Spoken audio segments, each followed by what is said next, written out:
Hello my dear student, मैं अपनी first video में इसके फॉर्मूले आपको डिस्कस कर चुकी हूँ। तो आज हम इलेक्ट्रिसिटी चैप्टर के न्यूमेरिकल स्टार्ट करने जा रहे हैं। फर्स्ट क्वेश्चन है, तो प्लीज़ आप ध्यान से देखेंगे, वीडियो में लास्ट तक बने रहेगा। तो स्टार्ट करते हैं। Redraw the circuit of the above question putting in a ammeter to measure the current through the resistors and a voltmeter to measure the potential difference across the 12 ohm resistor. What would be the reading in the ammeter and the voltmeter? ये question में क्या कह रहा है? इसने question में कहा है कि आपको ना इसको यहाँ जोड़ देते हैं, एक मिनट, इसके ये लिख देती हूँ, अपने पास से कुछ भी लिख सकते हैं हम। इसने कहा है कि आपको एक डायग्राम दिया गया है, आपके पास एक डायग्राम है, आपने उसको ड्रॉ करा है, ठीक है, जिसमें आपके क्वेश्चन में इसने आपको डायग्राम में सर्किट जोड़ कर दे रखे हैं, ठीक है। ये आपको पता लगाना है ये सर्किट सीरीज़ में है, ये पैरेलल में है, ये आपको देखना है। अब इन सर्किट से आपको टोटल रेजिस्टेंस सबसे पहले तो निकालना है। फिर उसने कहा है सबसे पहले हम क्या करते हैं, बस इसका रेजिस्टेंस ही निकालते हैं और बाकी बातें बाद में करते हैं। सबसे पहले क्या देखना है, हमें जो रेजिस्टेंस इसमें दिख रहा है वो किस में है, सीरीज़ में है। सो हम यहाँ लिख भी देंगे total resistance of the circuit equals to R. जो आपको सर्किट में रेजिस्टेंस दिख रहा है, आर जो दिख रहा है वो किस में दिखा आपको, सीरीज़ में। तो हम सीरीज़ वाला फॉर्मूला हमें पता है, तो सीरीज़ के लिए अगर हम फॉर्मूला लगाएं, इन सीरीज़ यहाँ लिख देते हैं, इन सीरीज़ आर टोटल कितना होता है, R1 R1 R2 R3,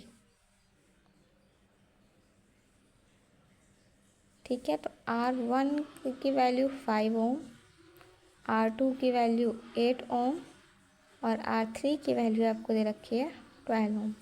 जब इन सब का आप टोटल करेंगे तो आपके पास क्या आएगा, 25 ओम, ठीक है। फिर उसने इसमें एक बात और कह रखी है, सबसे पहले हमने निकाल लिया circuit of above putting in ammeter to measure the current through the resistance. अब आपको इसका करंट भी रेजिस्टेंस की हेल्प लेकर आपने टोटल रेजिस्टेंस निकाल लिया, ठीक है। रेजिस्टेंस की हेल्प लेकर आपको क्या निकालना है, इसका करंट निकालना है।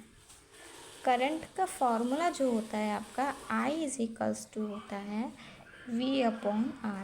अब भाई आपके पास V भी तो होना चाहिए, V कितना है, तो आपको पता है R1 पर भी जो V है वो 2 है, R2 पर भी जो V लग रहा है वो भी 2 है और R3 पर भी जो V लग रहा है वो भी 2 है। तो V टोटल कितना आ जाएगा आपका, 2V plus 2V plus 2V, तो कितना V हो गया आपका, 6V हो गया।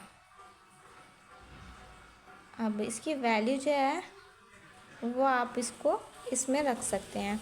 I/V/R था, तो I/V/R में आप इसकी वैल्यू रखेंगे तो V टोटल की वैल्यू आपकी कितनी आई है, 6, और R की वैल्यू आपको पता है कितनी आई है आपकी, 25। तो आप इस पर यहाँ इसकी वैल्यू कितनी आ जाएगी, 0.24 एमीटर। आपका जो वोल्ट मीटर था कितना था, 12 था, ठीक है। तो अगर आपको रीडिंग निकालनी है, जब आपसे कहे रीडिंग ऑफ वोल्ट मीटर, तो रीडिंग निकालने के लिए आपको क्या करना पड़ेगा, रीडिंग ऑफ वोल्ट मीटर, इसके लिए आप एक फॉर्मूला अप्लाई करेंगे। इसमें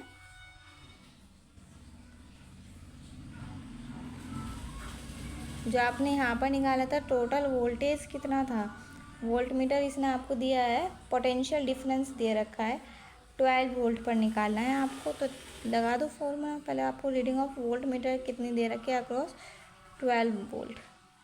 तो इसका V डैश अगर आप निकालते हैं, इसने कहा what would be the reading in the ammeter and the volt meter, इन दोनों की रीडिंग आपको बतानी है। तो इसको निकालेंगे आई आर डैश से। तो आपके क्या वैल्यू आई थी आई की 0.24 मल्टीप्लाई 12। तो इसका आंसर जो आपका आ जाएगा 2.88 वोल्ट। थैंक यू, मिलते हैं अपनी नेक्स्ट वीडियो में।